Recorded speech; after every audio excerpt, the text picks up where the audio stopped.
Hi friends, இங்கே பார்த்தீங்கன்னா எனக்கு கோயிலில் பிரசாதமாக கிடச்ச நாகலிங்க பூ ஃப்ரெண்ட்ஸ். இதை பார்த்தீங்கன்னா சுற்றி தாமரை இதழில் அழகாக விரிஞ்சு போய் இருக்குது பாருங்கள்.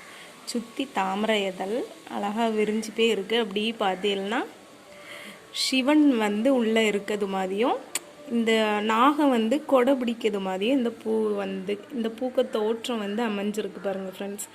பார்க்கறதுக்கே நல்லா அபூர்வமாக இருந்து இன்றைக்கி தான் என் கையில் கிடச்சி பார்த்துருங்க.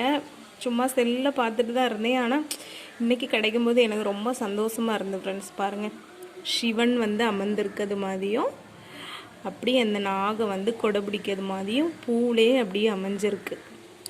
கடவுளோட படைப்பில் எல்லாமே ஒரு அபூர்வம் தான் ஃப்ரெண்ட்ஸ். இந்த வீடியோ உங்களுக்கு பிடிச்சிருந்தா மறக்காமல் சப்ஸ்கிரைப் பண்ணி சப்போர்ட் பண்ணுங்கள்.